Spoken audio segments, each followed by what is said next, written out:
Your attention, please. Paul and Alex are required to proceed to the gate immediately. What? No way. What is happening here? This is the last call for the Layovers podcast. Really? Come on, man. This is our thing. We got this. Oh, yeah.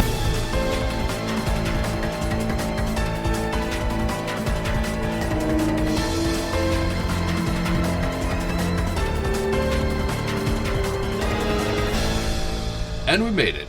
Of course, geeks. Flight 50 to Narita, Alex. 50! 50, can you believe it? No. 50 episodes of this. Wow. It's more than 2 years. Amazing. Which definitely shows that we've not done a good job of doing this weekly. Clearly. It's been a long time we've given 50. up on that hope. Yeah. That 50, that's exciting. It's a nice milestone to have reached. Yeah, and this is why we decided to do Narita. It's an airport that I wanted to do for a long time. There's a lot of history behind Narita, and I wanted to tell it. So I'm going to try not to be too long, because I could do an entire podcast episode just on Narita. You've been there I have not. when you traveled? No. Or not? No, only Haneda, right? Only Haneda, Yeah. because that's what everybody says. Just if you can, fly there for the reasons that I'm sure you'll get into, but mainly because it's much closer to Tokyo itself. Yeah, back then when I used to live in Tokyo, it was almost a no-brainer. You had to fly to Narita. I mean, I'll tell the entire story at the end of the show, but this airport has a special place in my heart too. But since we are in Asia and in Japan, let's talk about ANA. ANA just announced a special livery for their new A380. Wow, I really love it. Wasn't that cool? And it was done through a competition. Yes, so people I could think they submit had, their suggested liveries, and this one that's won it's just stunning, isn't it? It's like a sea turtle and like little baby sea turtles. It's one of the first liveries on an A380 that actually looks like what it's supposed to be. It goes across the entire front of the airplane as well. It's a really beautiful livery. And for some reason, I find it very fitting for the 380. You know, that's a very big, fat plane. And this just works so perfectly. So yeah, as you said, they had like a competition. They received more than 2,000 submissions. I'll put the link in the show notes so you could be able to see the other. But this is really, for me, the best. And they made a great decision. I mean, some people will find it too childish or whatever, but I think it's really, really cool. That A380 apparently will fly from Tokyo to Hawaii, a very popular destination for honeymoons. That'll be your chance if you want to fly it. And ANA is receiving 2 others A380s later. We don't know if they're going to have also special liveries or not. Only 3. I think it's going to be the smallest A380 fleet on the planet. I mean, and they were I don't think they had any intention of buying them until the whole Skymark thing. They picked those up for probably a very, very good price for them to have this tiny, tiny fleet. It'll be interesting to see what they do with them in the future, but it just adds to their collection of very cool liveries, what with all the Star Wars stuff they've rolled out and are continuing to roll out. I still haven't flown those Star Wars ones. I was looking yesterday at Google Flights to find a way to... They don't announce where it is, so you have to find friends at ANA or friends who are a lot of status. Yeah. Or you can inquire at ANA, they will tell you the routes. I tried to remember when we went both to Japan, it was more than a year ago now. I tried it and I failed, so I hope to be able to fly one of these Star Wars ones next time, but damn it. By the way, the 380, for those, don't be too excited, because it won't come before 2019, so we have some time before. A little bit of time, yeah. Since I'm on ANA, another little tidbit of information. They've tested drone eye view full plane inspections at Osaka International Airport. They've done one of the first tests. It's the ANA Digital Design Lab. So, you know, we've talked about it before. I think Easyjet was trying that, and Airbus was proposing that as well. So instead of the pilot going around the airplane, they will use a drone. So they've done one test. They say it's not ready yet to be deployed all across airports in Japan and elsewhere. But I mean, I'm sure in our lifetimes we'll see drones doing that kind of stuff. Oh, yeah. And I think, you know, like you said, EasyJet have been doing it. And it's a natural progression for that type of regular maintenance to deploy something that looks for obvious things that can then be, you know, a human can go and look a little bit closer. But it makes total sense. And it's so interesting to see more and more people rolling this out. Apparently, it flies at a speed of 1 meter per second. It captures images. The test was done on a Dreamliner, actually, and it did the whole thing in 10 minutes. And of course, then it would deliver images if there were scratches and stuff, and then they would make a decision. Is the plane fit to fly or not? We'll see when that happens, but I'm sure at some point we'll see drones hovering around aircraft in absolutely. airports. It's an inevitability. I think it's a good idea. I really do. Since we're in Japan, let's stay with the other, Japan Airlines, JAL. So JAL was in bankruptcy a few years ago, as you might have heard, and they have a school for pilots. And this is a crazy story. Because it went to bankruptcy, they had to stop the training, and they had to, of course, freeze the hiring of pilots.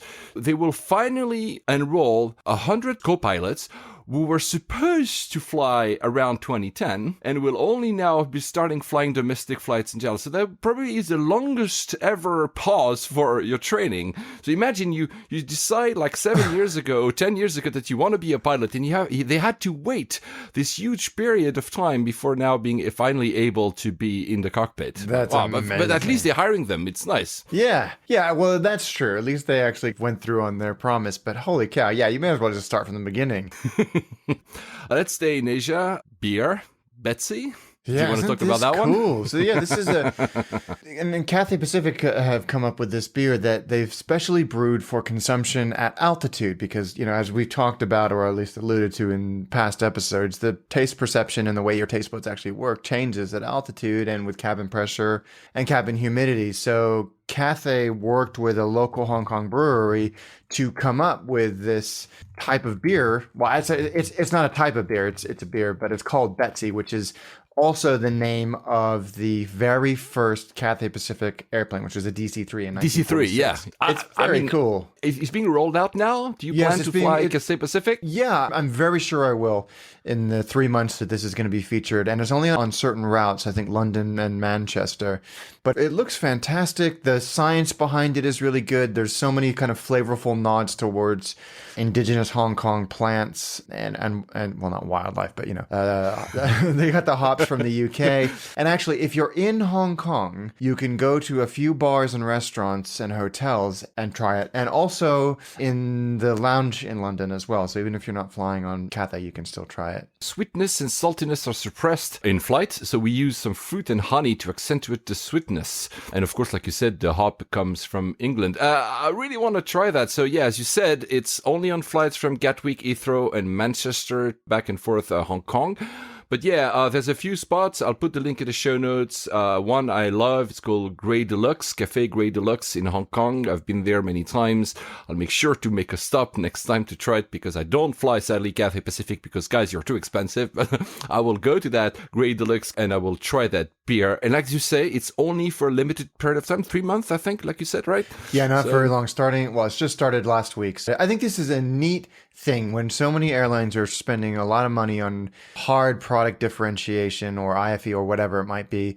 This is a neat little innovation that's got people talking, and yeah, I'm impressed. I mean, I haven't even tried the beer yet, and I'm already impressed. We talked about alcohol in the last episode, and since Gulliver, that op-ed on The Economist, had another feature on what to drink at 30,000 feet.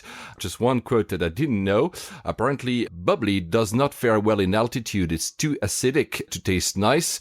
So basically, the ultimate jet setter drink is bad in altitude. That's really ironic, right? Yeah, that's kind of what they give you by default when you're flying in one of the premium cabins. They just give it to you, and it's the least effective, or it loses most of its sort of ground level value and greatness at altitude, which, yeah, as you say, very ironic. I still like to drink champagne in flight, so I don't know. Maybe I'm just there's a psychological old, stupid. component there, isn't there? Probably. You're right. Thank you, Mr. Therapist. Since we're still around that region, I had 3 different listeners sending me the beat of news the same day. It was about a week, 10 days ago. We're recording today, March 7th, 2017. It was that rumor, which is not new, about Air China acquiring Cathay Pacific. We never addressed it, but since I received these news, including Genk and I don't remember the names of the 2 others. I'm sorry, guys, I don't have them in front of me. Well, I'm going to ask the lover of Cathay Pacific, is Air China acquiring Cathay Pacific, Alex? I actually hadn't heard this rumor until you told me about it. I just don't think it's going to happen. Even though Cathay is struggling a little bit at the moment for reasons we've talked about in the past, I just don't see it happening. And the main reason that I don't see it happening is because, well, there's 2. I don't think that the Hong Kong legislative framework would allow for it. The general law, what's the name of it? The Hong Kong law or something? Yeah, the Constitution the basic law. Basic law, thank you. In Hong Kong. And also, Cathay and Air China are already reciprocal shareholders in each other. So I don't understand the benefit of one buying out the other when they own substantial chunks of each other. So, I think whenever an airline starts to go through any type of difficulty, rumors start to swirl, and mergers and acquisitions and this type of thing always swirl. I just can't see it happening. I do think that Cathay will go through some sort of restructure. Well, they've announced that this summer they will have some type of restructuring happening, and we don't know what kind it will be. That's what I mean. It'll be interesting to see what form that takes, but I just can't see this happening. I really don't. Even though, as you pointed out in a conversation that we had, the Chinese airlines are on acquisition sprees at the moment, both for airlines and for airports and everything in between. I just don't see this happening. They have a lot of cash to spend, it's true. Plus, please forgive me, Chinese friends and listeners, we have some actually. Up to now, these types of, and I'm not talking airline, I'm talking in general, these types of M&As didn't really fare well. The Chinese have not been very successful at running large global companies. So, of course, since Alex loves Cathay that much, we hope that if that ever happens, Cathay will sustain itself and not be damaged because of such a merger and acquisition. Yeah, that would be disappointing. Since we're in China, I was doing some research about Narita and Haneda where I was preparing this show, and I came upon an airline that I had already heard the name of, but never really looked into. Have you heard about Spring Airlines? Spring in China? Yeah, ch.com, that's the website. I have. It's just baffling because I've looked at the pricing they're offering. My goodness I haven't looked at the pricing. Well, I can give you one or two that I've found, especially one. Shanghai Pudong to Nagoya, since we're talking about Asia and we're in Japan today, it's 10 cents dollars. What? I am not kidding. That's a promo price. The normal price is $1.30. This is not a joke. I tried many things. You can have tickets that go up to $50 for certain routes. You can have even like the front row seats where some kind of business class, whatever, they go like sometimes for $100. But you have routes at 10 cents. I wasn't able to figure out that include the airport fee, I guess not, but still, that's completely baffling to me. How the hell does that work? I just don't know, man. ch.com, guys, I mean, if you live in China, I'm sure you have stuff to say. The reason I knew the airline is because you remember back then when Ryanair was talking about further reducing the legroom and having almost standing seats? Spring Airlines was the other airline that was interested in having this. They already have a very, apparently the seats are super, super crammed, and they want to go to standing seats, like 24-inch, like semi-standing or something. They didn't get the authorization yet. I don't know if they actually even asked, if it's just marketing, but like $0.1 for a flight. I mean, what are we talking about? This is really low cost to the max. That's amazing. I think it's probably a good strategy because, we've talked about this before, that the Chinese domestic airline space is going through a huge boom and it's showing no signs of slowing down. So I think there will be room. If there's room in America for things like Spirit and Frontier and to an extent Southwest and all of the higher end, quote unquote, higher end airlines serving the full service passenger in a country of 370 million people, then when you've got 1.x billion in China, there's more than, and with an expanding middle class. So there's definitely room for it. There's definitely room for it. You just mentioned the acquisitions that the Chinese were doing, and HNA, which is the parent company of Hainan Airlines, which I haven't flown yet. I want to try them. Just basically bought, not entirely, but almost entirely the second biggest airport in Frankfurt. Yeah, they're buying 82.5% of Frankfurt Hahn. What I found when I was digging into this article a little bit more is that, as is very common in Asia, these groups of aviation firms own chunks of several different airlines and ground handling companies. So it's not like it's just Hainan Airlines. They have their fingers in many, many different airlines, many ground handling companies, catering companies. So they're building these aviation empires. HNA already own completely 13 domestic airports in China as well. So they're just growing this holding company. So it's a really fascinating strategy. And I think it's what Etihad were trying to do with their slightly eclectic acquisition strategy that seems to have fallen on its face. But so 82.5% of Frankfurt Hahn, which is pretty amazing. It's also, please forgive me for using that term, tradition. It's something we see a lot in Korea, China, Japan, having these big conglomerates. Yes. There's that's why I use the term very tradition. Diverse as well. Yeah, K-balls in Korea, et cetera, where they really acquire tons of interest in similar verticals to achieve some kind of big mass. It's less the case for different reasons that we don't have time to go there. That's the case in Western Europe, for instance, or even the US. But yeah, so, and I don't know, for some reason, Frankfurt Hainan Airline, maybe it was just destiny. Let's stay on that side of the world. Qantas just finally announced, now it's a reality, the world's longest direct flight. They're going to fly from Perth to London with a Dreamliner, a Dash 9. It's almost 15,500 kilometers long, 17 hours. And they haven't said in that announcement, but Qantas is studying a direct Sydney to London, which will take 20 hours. I hope they also come up with a special kind of beer for that. Yeah, you're going to need it. That 20 hours in a I mean, when in the mid-2000s, actually maybe even before that, when Singapore Airlines was doing their A340-500 ultra long-haul services, they configured that plane in a very special way so that it wasn't crazy cramped.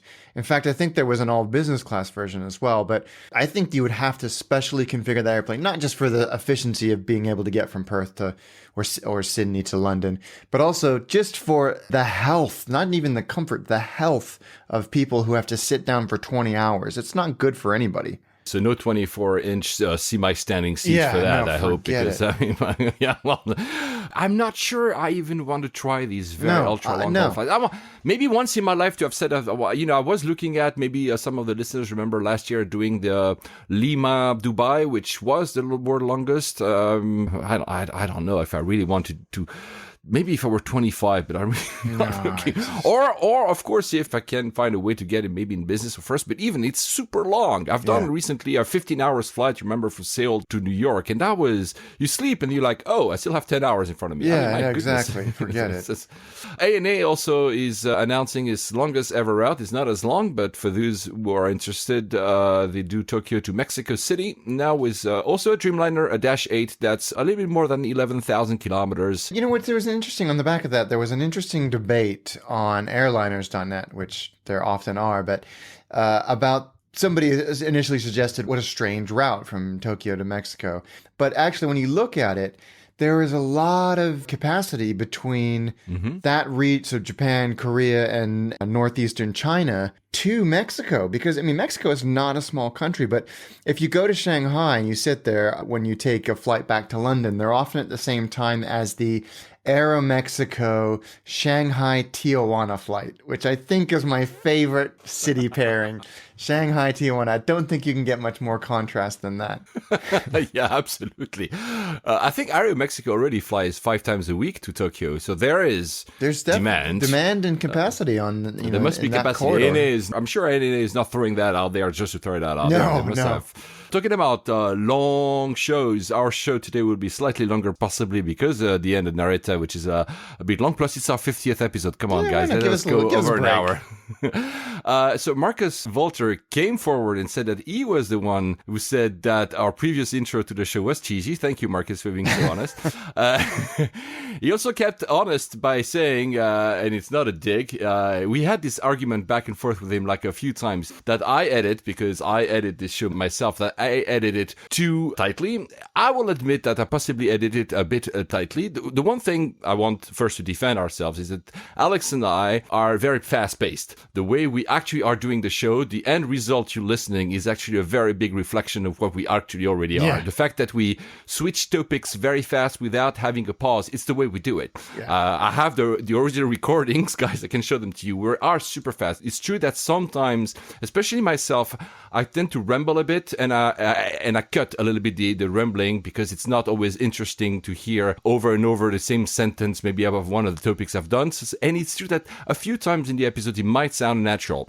Anyway, what I want to tell you is, guys, please do not hesitate to send us that kind of feedback. If you think that I edit a bit too tight, and I'll try to pay attention, I'm always happy to hear about that kind of stuff. I understand that some people want to have maybe a more slower pace, but that, again, is a bit us. But, I mean, please tell me, and I'll try to, cater for all kind of audiences. It's true that my philosophy, basically, is very these action movies in Hollywood. We start the show and we get right into the subject. There's no introduction. It's fast. Not for everyone, probably, but please let me know and I'll try to make a balance. We had a review, another one. Steve, I guess his name is Steve because it's Steve followed by a few numbers on iTunes. Another 5 stars. Thank you guys, really. I mean, we are overwhelmed.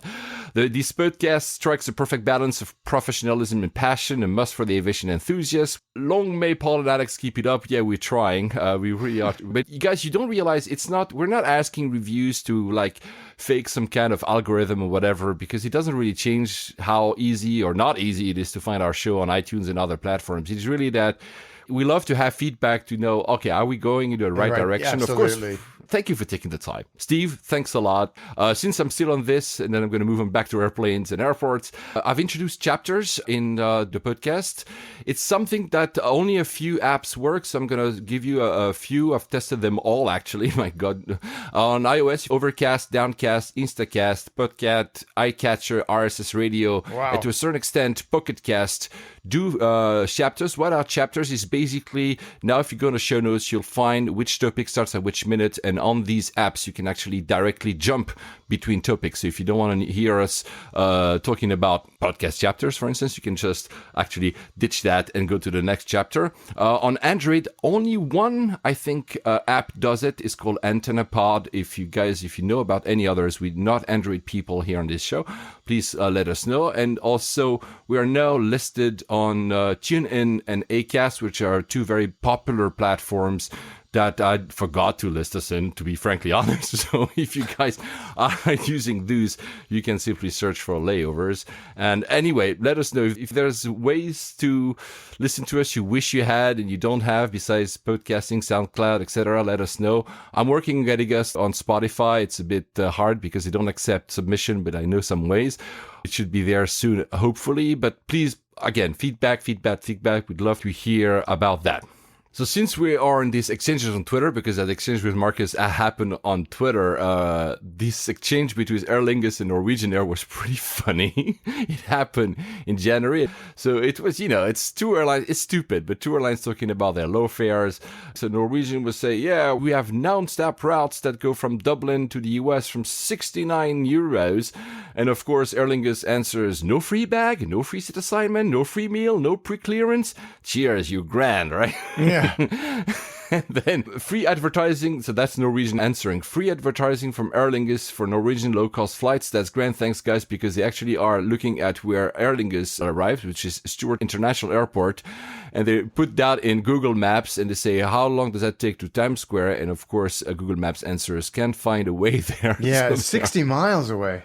60 miles away. This is a lovely, good-natured little back and forth between these 2 guys who, I think in the big scheme of things, are probably on each other's side. And yes, they're competing across the Atlantic, but neither of them are. Well, I suppose Aer Lingus is now part of IAG, so they've got some big muscle behind them. It's actually not very strange, because since they switched alliance, I was on a flight back from Athens with BA yesterday, actually, and we had like more than an hour delay.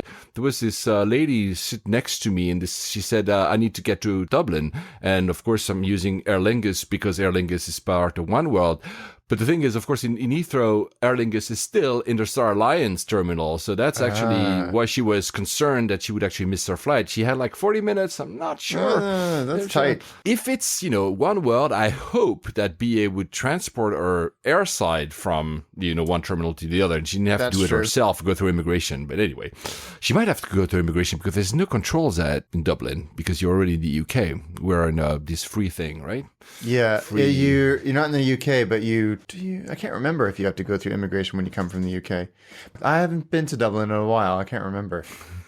Yeah, I think that's one of the things with Brexit, right? Will there be like border between Northern Ireland and the Republic of Ireland? Yeah. Since we're Norwegian, they've announced their routes from Europe using the 737 MAX 8. It will be Belfast, Cork, Dublin, Shannon. And in the US, it will be Hartford, Newburgh, Stewart, Providence. They really are doing a low-cost game. They are going to small airports, even in the US. I've never been to Hartford, Newburgh, Stewart, and Providence. I've been to Providence, but I haven't been to those other places. I mean, you're in loosely the right area to get to the places that they advertise that they're serving. I mean, but Ryanair's been doing this for 25 years. They've been saying, oh yeah, we technically fly to Stockholm and it's still an hour and a 45-minute coach into the city, you know? I remember back in the days, I don't know if it's still the case anymore. So Easyjet is a different company in Switzerland. They have two Easyjet. There's Easyjet incorporated in the UK and another Easyjet incorporated in Switzerland. And you don't see it as a customer, but you might actually use one of either.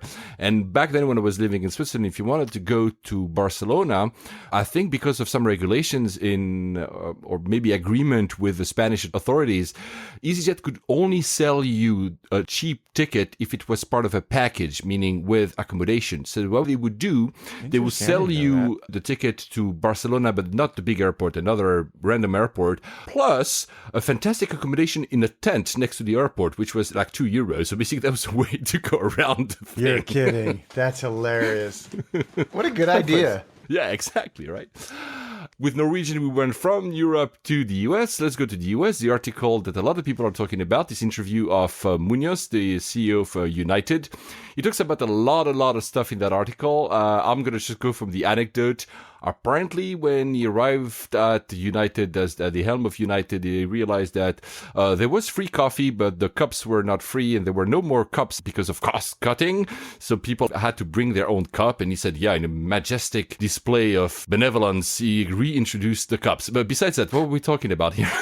This is a very long interview where he covers a lot of ground and he doesn't mince his words, but obviously it always comes back to the ME3. And actually, we've covered this in the last couple of episodes. This is a conversation that has come roaring back to life since the change in administration in the United States.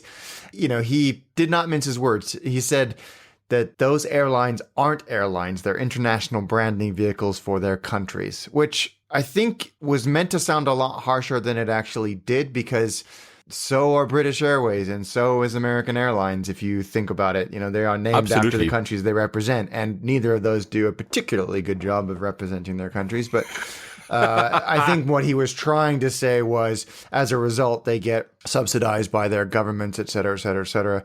And we've picked this scab right open, and I don't think we're going to hear anything but this in the headlines of all of the aviation journals for quite a long time. Yeah, he even said no one can say the word Qatar. That was a bit stupid, honestly. No. The word that came up the most, and you can feel that it plays to the Trump administration, is that term jobs. We're defending jobs, US-based jobs. And he takes the example of that route that now Emirates flight from Athens to Newark, and says, if Emirates flies there, it means that we won't do that route anymore. Thus, we will lose jobs, and we're here to defend jobs. Well, yeah, of course, countering, we'll go over the smaller airlines in a minute. My first counter is, and I've said that, I think it was 2 years ago, because this has been, we could have renamed our show the ME3 versus, the rest of the world. Basically, what he's criticizing there is the fifth freedom route that Emirates is doing. Emirates is also doing from Europe, from MXP, from Milan to JFK this time. But I just looked it up very quickly. United offers Hong Kong to Seoul to Narita, Singapore to Hong Kong. What are those? Are they not also competing with whoever carrier is there and could have taken? No, it's United. Yeah. If I go to, and I'm not even mentioning, the Guams and the places that are heavily US-centric. I'm talking about really... So basically everything that was continental Micronesia before United bought Continental. It's nonsense. And it's this open skies criticism when it's convenient for the major US carriers. And I think it is important, and I think you were alluding to this just a moment ago, that we say the major US carriers, because it's not all US carriers that are being so petulant about this. Just before we go there, Delta, Manila to Narita, Shanghai to Narita, Singapore to Narita, Taipei to Narita, Narita to Bangkok, routes. Narita to Hong Kong, Narita to Saipan. I mean, we're talking here about the same basically system that they apply on one side of the US, but don't want to see applied on the other side. So that's my criticism.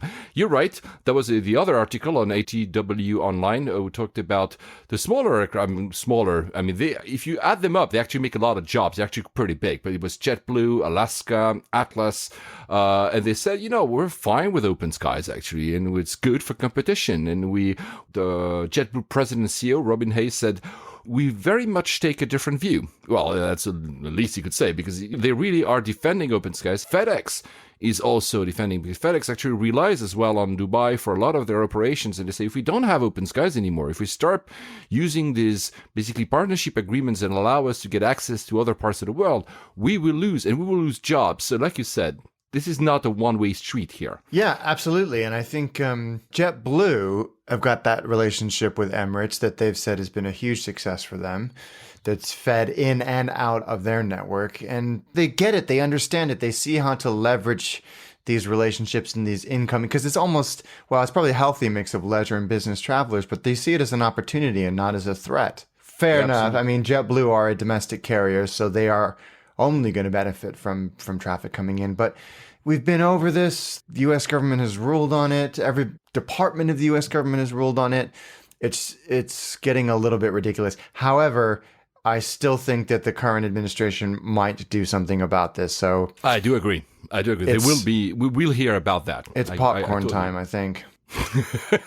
Yeah, maybe. I hope they offer popcorn on That'd be Delta, a good idea, etc. huh? The smell would be amazing. Since we're there, very quick note, because we don't want to do politics. There's a new travel ban, an executive order that was just signed, I think today or yesterday. This time, politics aside, this time the thing that won't be happening is chaos. Why? Because there's a lead time. It will only be in place in about 10 days, I think. The rules seem to be a bit clearer. There's only 6 and not 7 countries, but still, will this go to court? Probably. The administration also said that it might include at the end 12 more countries that could actually be under that executive order that are being scrutinized right now. We don't know, but just to say that this type of rules we've seen might happen again. We might not see the chaos because now airlines and people will probably know about it before, but it's we haven't heard the end of this either. And thanks to those of you that got in touch with your U.S. immigration stories after the last time we talked about this. Oh, yeah. And please do let us know if you have noticed anything different, if things change between this week and next week when the new ban goes into effect, if you're getting extra scrutiny of your passport stamps, or if you're getting any questions, just out of interest. I'm fascinated to see how this changes on the ground in the airports that you're all flying through. Yeah, one of the stories was, I think, LAX. One of our listeners told us that it took like at least 10 times longer than usual. The lines were longer because more questions were being asked. The person is American, so American passport. It was still longer. I think he was flying from Asia or something.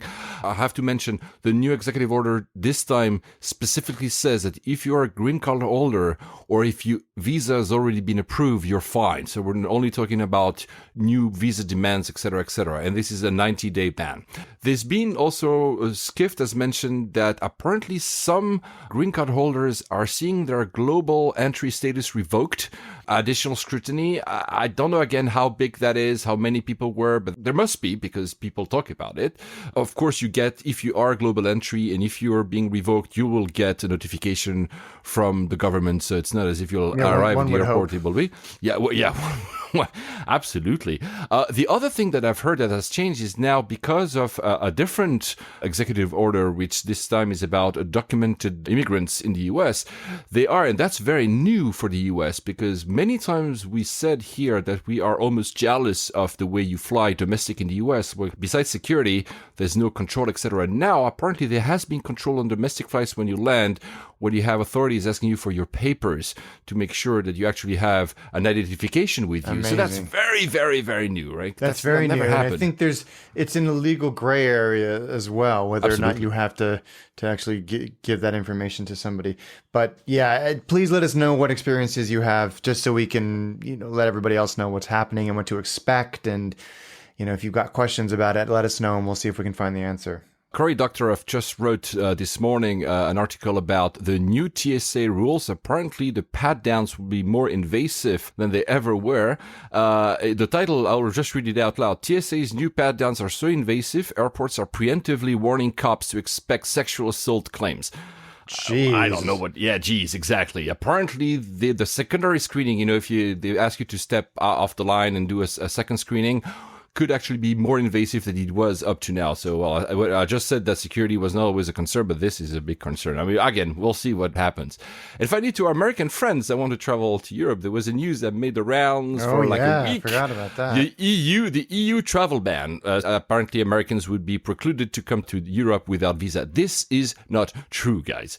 It's a vote that was taken, of course, in the European Parliament, but it's non-binding. So as in, for the moment, nothing has changed. The story even begins way before that whole new administration thing. Why? Because in the US, if you come from specific countries in Eastern Europe, which are part of the EU, you still need to have a visa. And in retaliation, the European Parliament says, well, as long as you don't give free visa access for the entire population of the European Union, we would like to retaliate. But again, this is non-binding, so don't worry, guys. You're not going to be precluded to come to Europe tomorrow. Yeah. And then if and when it does become law, I'm sure we're going to talk about it. The other thing that I don't know if there's a ban off is mice. There was a mouth in the plane. I think was it BA? It was BA to San Francisco. The mouse they were on didn't the have ground. Visa. The mouse didn't have his visa, and he wouldn't give his social media passwords, so he was not allowed to fly. So this was a plane at Heathrow that was about to fly to San Francisco when they spotted a mouse.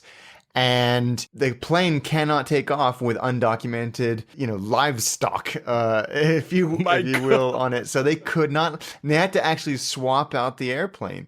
There was a 4-hour delay for these poor people. Yeah. So poor British Airways. Yeah, they just can't catch a break at the moment. I like it. British Airways said, "We know almost everyone wants to fly with us to San Francisco, but on this occasion, there was one very small customer who we had to send back to the gate. Everyone with 2 legs is now on their way to California, and we're sorry for the delay." So, well played, British Airways. It's one of those things. They're big things. Played. They're always out in the open. They could have come from anywhere, so they had to do what they had to do. Now, on a slightly more serious notes, there was this also story that made the round where Pakistan Airline admitted flying more passengers than they should have in our aircraft. I don't even remember the aircraft it was. So basically what they said, they had to refuse passengers at check-in because they were overbooked. For some reason, these passengers insisted, and some ground staff wrote manually boarding passes for those guys. They were admitted in the plane, and then the plane, took off. And then the captain, that's what he says, realized that, oops, we have more passengers than we should have had. First of all, where did they sit? Like on jump seats or something? They didn't. They stood. They stood in the aisles. 7 passengers stood in the aisles. What? I mean, have you ever tried to stand when an airplane is taking off or when it's actually landing? It's not easy. No, it's unbelievable. And the fact that this has happened is just staggering to me. And it's not like somebody slipped on board. It's 7 people. And like you said, they were written these sort of handwritten boarding passes. Just unbelievable. And of course, that means that also for security reasons, not only, evacuation is only made for, the number of passengers the airplane is supposed to have, but also they wouldn't have access to oxygen, for instance, because of course they don't have a seat. And not to mention all the whatever could have happened when there's turbulences on takeoff or something. Yeah, exactly. I have a friend of mine. We'll invite him someday because I think I already mentioned that in previous episodes. He works for the United Nations, and he has these stories of people standing in planes in some obscure route between 2 African countries, for instance. They're amazing stories. So we'll invite him one day. But I don't understand how they would actually say, "Oh, we didn't realize there were more passengers before we closed the door and we just took off." No, there were passengers standing, but that's fine, right? Or something. I don't know. Yeah.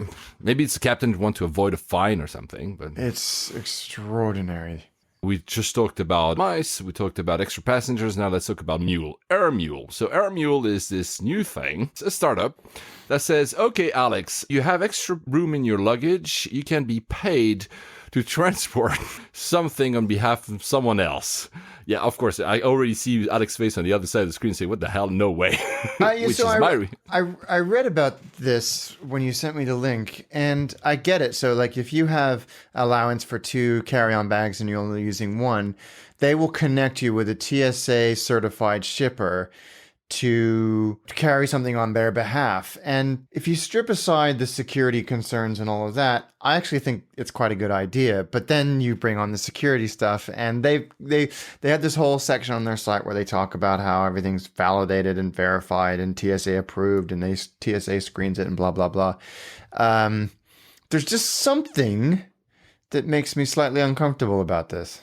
Yeah, exactly. I think a year and a half ago, I was do some work with one of the Korean agencies for startups, so South Korea. And there was this startup that pitched a similar idea. It was international. And I said, what about security? And of course, they hadn't even thought about it. I said, I don't want to carry something. I don't know what's in it, right?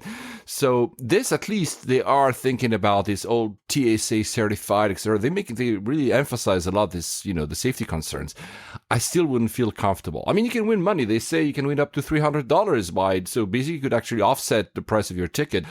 Maybe it will take off. I don't know. I just don't see myself doing it. No, I don't think so either. It probably only works domestic because as soon as you arrive in any other international airport, you got customs and all that to deal with. Have you done your own luggage? Yeah. No. Well, this was given by TSA certified personnel. Yeah, right. Yeah. No. TripIt has announced a new features called Go Now. So now when, a lot of now in my sentence here. So basically you can simply activate this feature. I think it only works in the US for domestic flights for the moment. And you say, it basically warns you when you're seated in your couch or doing a podcast like we do, like, hey, it's time to go to the airport. And it calculates the route, how long it would take according to your preferences, whether it's a car or public transport, for instance. Why not? Yeah, it's not a bad idea. I think Google Calendar is quite good at doing that, saying it's going to take you, your flight or your appointment is at this time, and they use Google Maps API to figure out how long it's going to take you to get from where you are to the location of the meeting, and then they ping you and say, it's time, you should probably think about leaving now. It's a good idea, but I don't think we're the market for that because we tend to get to the airport pretty early. Mathieu Guillaume-Duluc told me that I forgot to mention in all the apps I've mentioned Kayak. So Kayak also has a feature for trips. So simply if you have Kayak on your iPhone, or I've not checked on Android, you have indeed a feature where you can simply forward your booking and it will, unless you've actually booked with Kayak, and that will be automatic, well, they will actually also have like gate announcements and stuff. It's free, so it's one of the free options. Works pretty well. I had some sync issues in the past, and it doesn't read hotel bookings if you like that, but it's a good option. I kept mentioning in the very early shows an app called Flying From. This has now disappeared. They don't do it anymore. They ran out of funding. They had found some angel that gave him extra runway to be able to continue, but it stopped working for the few past months. Sadly, it was pretty nice. And the one that I forgot to mention, but everybody, because I have a few guys who told me on Twitter, hey, you haven't talked about it, it's called App in the Air. I use it as well. They're pretty good. They also do they can read your email if you're on IMAP. You can add car rentals, hotel bookings in it, and they have nice stats. So if you want to share your stats, how many times you've flown that aircraft, etc. So App in the Air is one you could also check. And finally, if you want to have this type of notifications on your desktop, there's a new app on Mac that's called Today Flights, and it goes into the notification center, and you can have these types of it's a widget basically that will monitor a flight and tell you they departed, when they fly, when they land, etc. So why not if you don't want to have that on your phone? Last one, FlySMS. Not too bad, actually. When you land in a destination, what's the first thing you do? Maybe you tell your wife, I've arrived? Yeah, or, I do. That's exactly the first thing I do. So this is an automated way of doing that, especially for people who don't have roaming access or something. It will track the flight for you, and you can create a rule that says when the flight has landed, automatically send a text to X person to say, hey, I've landed, I'm fine, I'll be in touch soon when I get on Wi-Fi or something. I think you can customize the text. Yeah, that's cool. Yeah, honestly, I think it's not too bad. Yeah, that's a nice idea. I like it. Since from that, I've done a few flights myself. I went to Geneva and Athens. I'm not going to go too long on them, both with BA. I will know by tonight if I'm gold. I think I've reached gold finally. Nice. The trip case, I sent you this. This is amazing. My flight was leaving from Athens to London at 6:30 p.m. I received no less than 9 times in the end, 9 notifications from TripCase, 9 emails as well, because I also have the email notification activated to tell me your flight will now depart. Original time 6:30, new time 6:30, and he kept saying that. This is just insane. And it actually didn't pick up that the flight was late, only TripIt, so that the plane actually was not scheduled in the end at 6:30, but at 7:15. But anyway, I wanted to ask you something, because, I'm a BA novice. I've never flown BA as much as you probably have. And I've realized that when you're at the gate, sometimes they do this, many airlines do that. They say, oh, we have a full flight. If anybody wants to, bring their carry-on. We'll Yes. put in the hole for free. Which, by the way, is a very good way to avoid paying surcharges you assume it might be full and you just give it, so then you don't have to pay for it. The thing is, BA, contrary in other airlines, I've seen many other airlines, you just take your luggage, you put the little tag on it, and that's it. BA will make you sit in front of everyone. So basically, you will have been pre-boarded by the simple fact that you were nice enough to give your bag. Yes, this happened. I saw it on my flight to somewhere recently, Dusseldorf. You got pre-boarding if you gave your bag, and actually they were paying people to not go on this flight as well. They were paying them quite a lot of money to take the next flight, which is about 4 hours later. But yes, if you volunteer to put your carry-on in the hold, you usually get priority boarding, no matter where you're sitting. That's nice, actually. It's a nice way. So not only you avoid surcharges, but you get priority boarding. So you get basically almost like better than a gold card or whatever by just being nice and giving your carry-on. It's almost a strategy you could actually do, right? Yeah. I don't know. By the way, no! That was what you said when I sent you this. There's a big fat advertising of the blue smart carry-on, smart in brackets carry-on at the BA Galleries lounge south at Heathrow. I saw that and I thought about you. Nobody was paying attention. That's a bit sad. And the screens were not working, but there were 2 actual blue smart. I don't know if they're actual because they were so much solidly anchored that I couldn't even try to take them away. I didn't want to steal them. I just want to see how light they were. Well, that's what I was going to say, that it's silly that you couldn't see how light it was because it's got all of that stuff in it. But the fact that there are in-airport displays now, I think says something about the success that they're having, surely. The thing I will say is, okay, my base of observation is not scientific. I haven't seen a lot of people having those when I fly. I don't know if I would recognize it if I see. Yeah, maybe that's it. Yeah, they're pretty, because they're black at the end of the day, so I don't really pay attention. Yeah. I don't know if I would recognize one, but again, we've asked this many, many times. If any of you out there have a smart suitcase, let us know. We won't make fun of you, I promise. By the way, TripIt also said that I was flying from not Athens in Greece to London, but from Athens, Georgia, AHN to, I don't know why. I mean, sorry guys, TripCase, you should slightly tune your software. Oh yeah, and you know what? For once, a human beat all these apps, because as soon as I entered that galleries lounge, the lady said, your gate will be A6. The screens weren't showing it, TripIt wasn't showing it, nothing was showing it. And, I like also to be early at the gate. So usually I leave before the announcement because I don't want to have too many people. Yes. I like to be kind of early as well, and maybe first in the plane to have all the room I need for my carry-on. And I said, okay, I will trust her. She said A6. I arrive, it says gate closed. And then suddenly it says fly to Athens. TripIt only reacted 5 minutes later. The board in the airport reacted 2 minutes later. So yeah, humans are still better than computers. Right.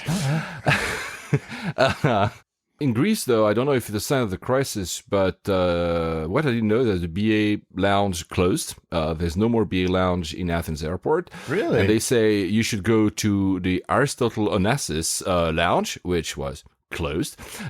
And then I had to go to the Swissport lounge, which basically has now a big fat sign with 125 airlines on front of it. So basically when you enter, it's so packed. I don't know if it's a sign of the crisis. I hope not. Maybe it's just, the winter period and they are refurbishing the other lounge. BA lounge is gone, and thankfully so, because I could send you pictures. The chairs were ripped. It was one of the worst BA lounge I've ever seen. I think the CEO of BA was really sound to say, guys, let's stop this. It's not used to continue having a lounge in Athens. And I flew 767, and that was really nice. I really enjoyed that. I like that too. Yeah, I'm there's a different feeling about it. Relaxed, isn't it? It's yes. The service is good. They give you full. I don't know if you had it, but last time I flew, which was to Istanbul, I think, the service was just really good. The food was really good. Everyone was relaxed. It had a sort of old-timey feel to it. I loved it. Yeah, exactly. 19 years old was a bit. It's nice. I don't know. And you feel like you're almost flying long haul. Yes. Because, of course, it's a wide body of sorts. So it was nice. C700, C300 MK2. These are not new aircraft. These are the cameras that were used along a GoPro to create an amazing video by Swiss and the Patrouille Suisse. Oh, isn't that cool? I love that they do these. Has your son seen it? Yes, of course. And he loved it. He's seen this one. His favorite was the one with the A330, but this is just as spectacular. I love that they do these. Yeah, it's the CS100, the Bombardier one, with the Patrouille Suisse, which is the displays of Switzerland for fighter jets, over St. Moritz for the World Ski Championship. So you have these amazing views of all these aircrafts doing like some kind of demonstrations above the Alps. It's stunning. So let's go back to Japan. When you enter Japan, you have to take your fingerprints and they take a picture of you, like a lot of countries do. Apparently, they will finally introduce facial recognition, so actual gates. They are doing that as well in Paris. I've flown recently to Paris. Paris has a system for French passport holders only called Paraf. It's a nightmare. It doesn't really work well. Apparently you have to pre-register and the thing works half the time. They are now also putting e-gates. I think we're going to see them all around the world now. But these are only for immigration. KLM and Schiphol are introducing facial recognition software and gates for boarding. Putting your passport and probably, I guess, your phone with your barcode will recognize your face and allow you to get through boarding. Does it recognize your face, or does it matches your face probably? Or does it even just log your face? I assume, that's my assumption, that it matches the same face that they have in the record for immigration when you pass passport control with the one that or simply the biometric recognition. You put your passport, which is already, it's biometric, and will match the face of the passport. It's a trial, 3 months in Schiphol. I don't know for which flights. So if any one of you guys is flying to Amsterdam or lives in Amsterdam, and we'll go through that. Let us know how it works, because we're really interested. Yes. Because I don't know what's the benefit, though, because do they have to make sure that it's an actual person? That's what I was asking. Like, I'd be interested to know what the benefit is. Perhaps I'm missing something. Maybe I am too. Air France KLM has seen its profits rise, but they're still cutting costs. And one of the ways to cut costs always, of course, for all those traditional airlines is to introduce a low-cost version of their airlines. We've seen that all over and over again. But France, so Air France, has always had like massive problems. Every time they tried it, they had problems. So they have now two. One is called HOP, and the other one is called Transavia. And Transavia, when they tried to expand Transavia's routes, it's the last time they had huge strikes. They had even, like, you remember, the shirt of the CEO was ripped in the demonstration, and they backed off.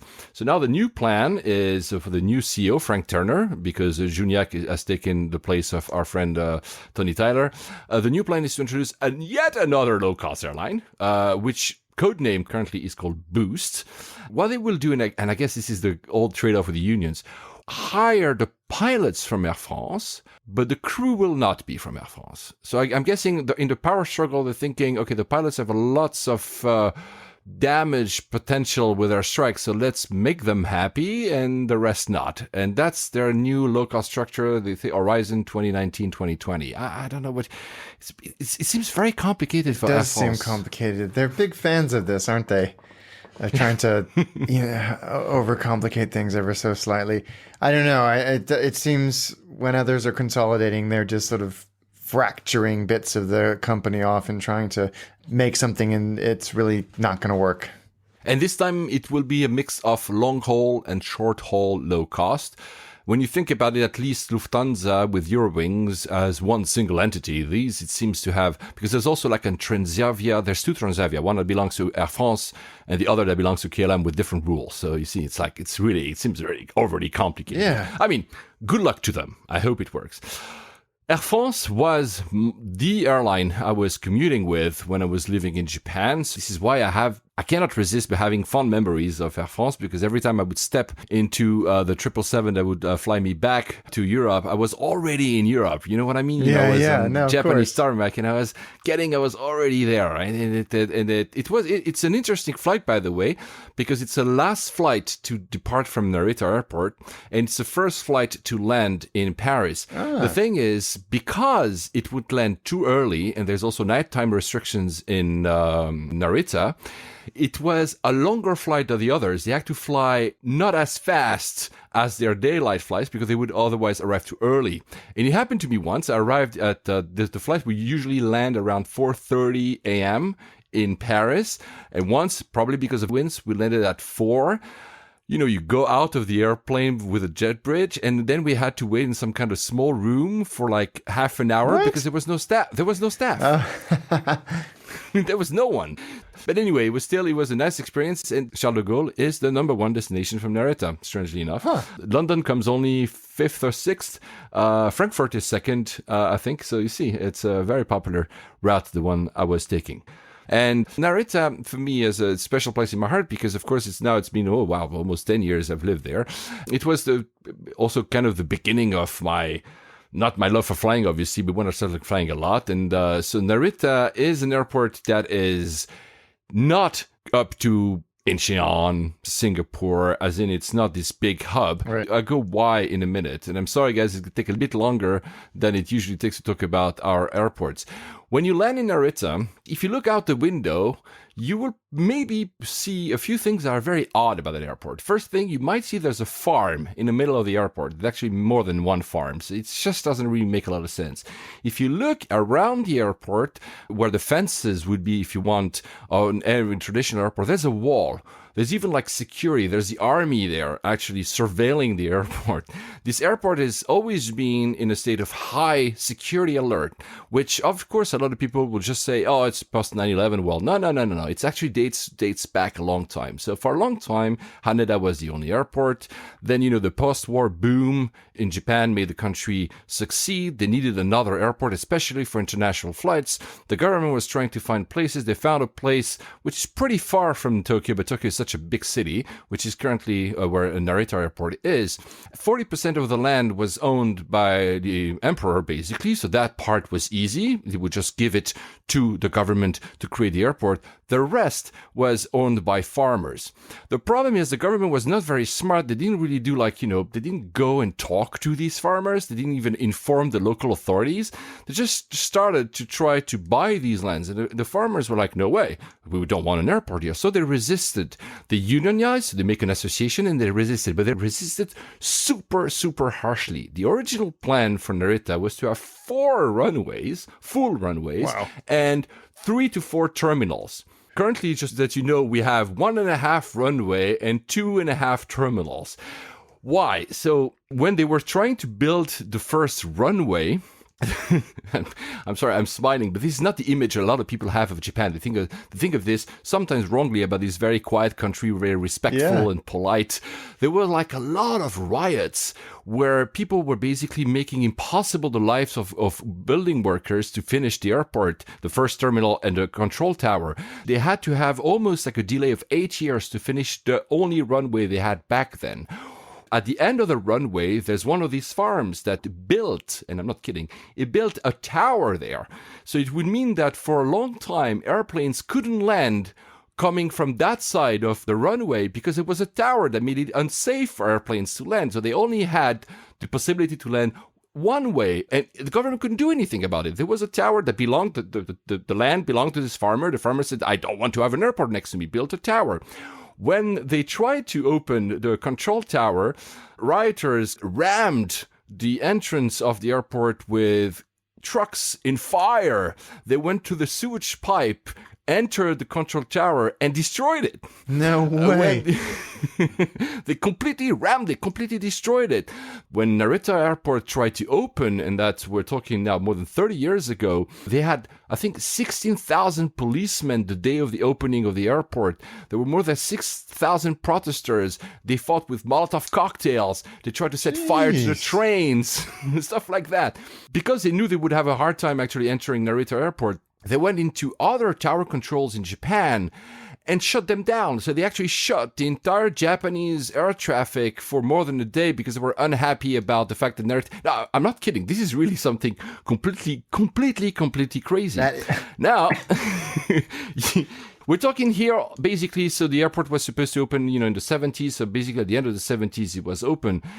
Yeah, they also use pachinko. You know the pachinko? Yeah, of course. Pachinko balls. Yeah. They use pachinko balls to attack the police to try to force their way into the airport that was being built. We're really talking about a lot of aggression. This is where it comes all these security concerns. It has never been about international terrorism. It was really the local farmers were so unhappy, mixed in the 70s with probably the radical left, if you wish, that was very active in Japan, that was saying, oh, this airport is made for Americans. So all this kind of conveyed together, and they made these huge attacks on the airport. The second runway is only half finished. Why? If you look at, guys, just go on Google Maps, put the satellite view, and you'll see that there's a farm where part of the runway should be. So there actually are 8 farmers that still live on the land of the airport. What does that mean? It means that these guys live secluded just where the planes are landing, are not okay to sell their lands, and the government understood that with all this violence, it was better not to even try anymore, and not even try to use eminent domain. So when you land, you probably will see a farm that is just on the runway. There's a shrine, a little shrine that is just at the end of the runway. This is land that doesn't belong to the airport. That's the reason why the second runway is so short, and it cannot accommodate 380s and 747s. On the taxiway back from that, again, if you look on Google Maps, you'll see the taxiway is a very strange layout because, again, there's one guy that has a piece of land, never wanted to sell, and forced the taxiway to close into the runway. But that also meant that for a long time, they couldn't have landing and taxiing at the same time because they were too close. It was not safe. The guys even built a tower, a steel tower on that terrain so that the clearance would not be sufficient for airplanes to taxi, so that they have to even further put the taxiway further afield from that land, making it, of course, closer to the runway. The other, there's a system of underpass. Again, if on Google Maps, you'll probably see it. You might not have thought about it, but the system of underpasses, because these guys have to have access to the rest of Japan. They can be landlocked into the airport. So they have basically a road for themselves that go under the runway and appears on the other side, and that allows them to go back and forth freely. They actually still are farming. There's even a shop, the grocery store there for people who live there that reluctantly don't want to give up, and it was still there. There's where the third runway was supposed to be. If you look at the airport, it should have been a triangle if you want. You'll see again 2 little spots of land that the taxiways again avoid, and this actually are right in the middle where the third runway. The story is just absolutely incredible. And this is not something that stopped in the 70s. They built the Terminal 2, I think, in the 80s. The second runway was built for basically the World Cup. It was just extended in time, so now it's slightly longer than it should because they bought land at the top end of the runway, but it's still not a fully functioning second runway.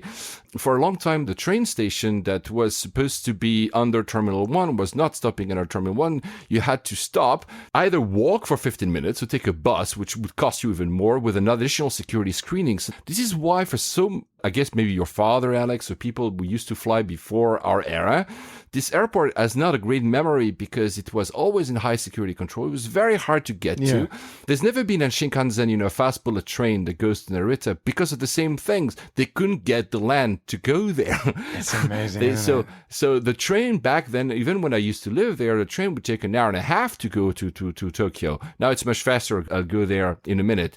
I said it's not something that is completely gone. Of course, there's been less, riots. We haven't seen this level of aggression, sorry to use that term, probably in the 70s and the 80s. But still, in 2002, they found 2 mortars in the woods next to Narita.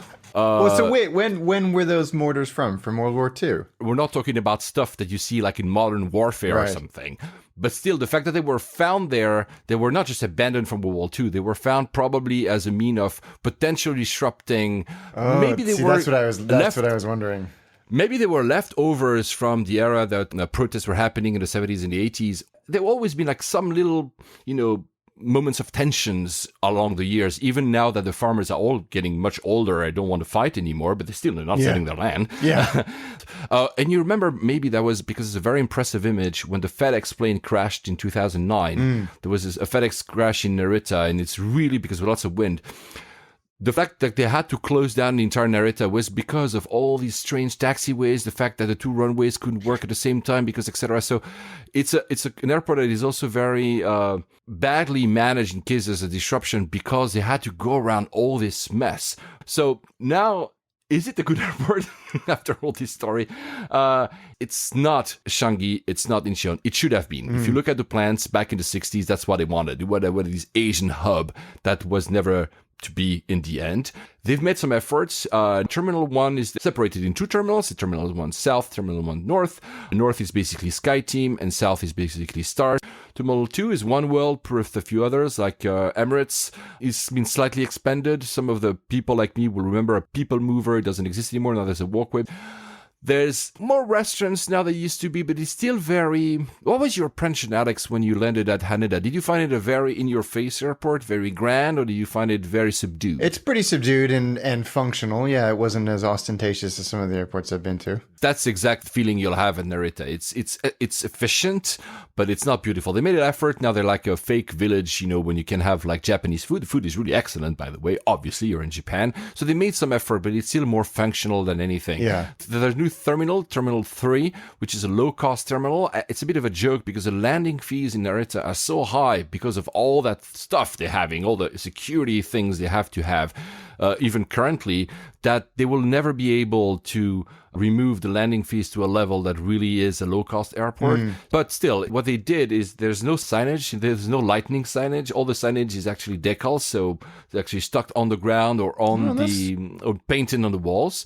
Or you remember there was this track, like track and field, because it said this is a way to tell you where to go without having to use a lot of expensive signage with lightning electricity. So Clever. Does that mean that they will be able to expand it as they wish? I think, maybe at some point, some of these farmers will end up selling. I don't know. They will end up dying at some point. I'm not sure their progeny want to take over the fight forever. But this is the reason why, Alex, starting where we started, Haneda has taken international flights, because at some point in 2010, I think it was, with the World Cup, they realized, we're never going to get there. We're going to need another 40 years to expand Narita and what it should have been. So let's break the taboo, because it was a taboo to have international flights in Haneda. I remember when I was there, the international flights were basically to go to Seoul. That's pretty much it, and maybe to Shanghai. So all the rest didn't exist. So now they created that international terminal in Haneda to kind of balance, because they realized that they're never going to get to that status they wanted for Narita. Narita is now easier to get access to, guys. If you go there, you can use the Skyliner. So the Skyliner is a train that goes from Narita using parts of the roads that were supposed to be used for the Shinkansen, by the way. In about 40 minutes, it goes to Ueno, which is East Tokyo. Narita Express JR goes to Tokyo Station and then continues to Shibuya and Shinjuku. It takes about an hour to go to Tokyo. I prefer the Narita Express.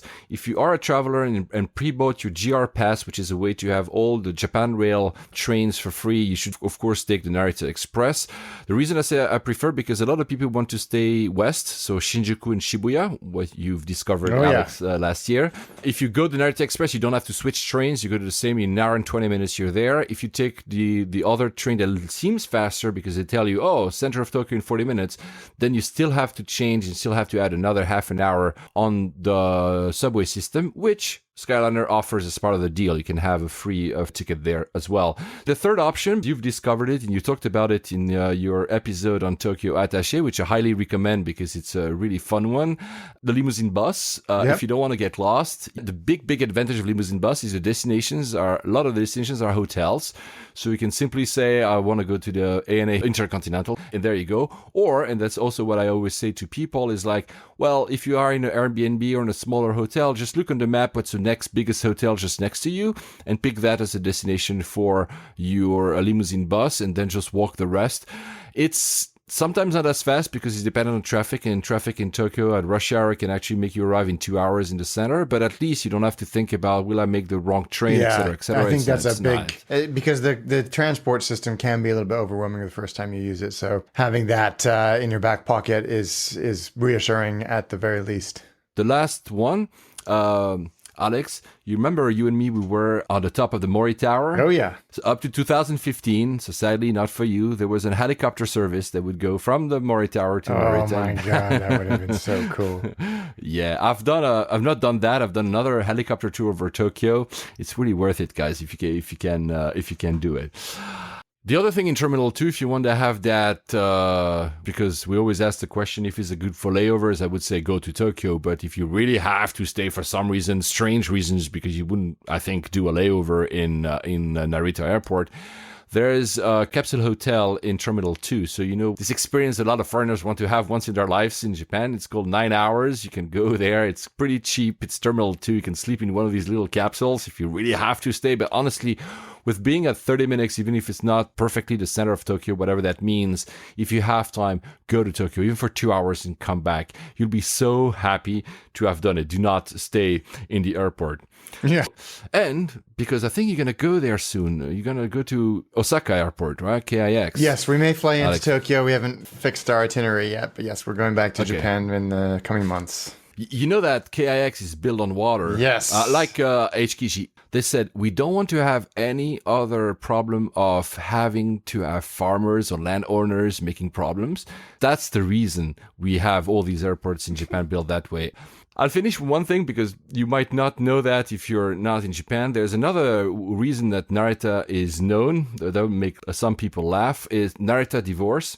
So I learned that when I was living there. A lot of my local friends, Japanese friends, were telling me about Narita divorce. I was like, what the hell is Narita divorce? You get married, you go more often than not to Hawaii for your honeymoon. And when you finally spend time with your newlywed and you realize that because, working hours in Japan are so crazy that you actually never really knew the person, you realize that the person is not really made for you and that you don't want him or her anymore. And basically you divorce being back in Narita. So that's a term that is actually very well known. There are even courses.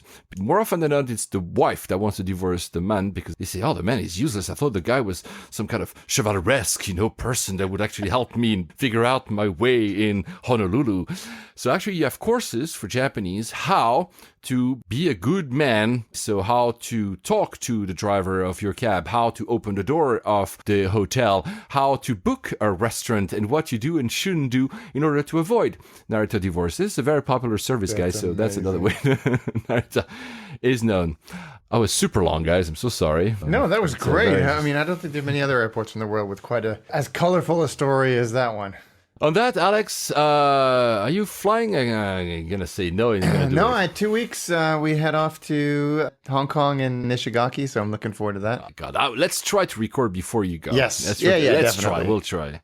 And I'm just flying to Madrid after tomorrow, 6:20 a.m. service to Madrid. You. At least it's again a 767, so that's nice. BA. So at least I'll have that. So and this time in gold, but I'm not sure I will have a lot of time to enjoy that first class lounge, whatever, really because 6:20. I just want to sleep in the plane or something. On that, Alex, sorry I babbled too long today, and see you next time. Safe travels, guys.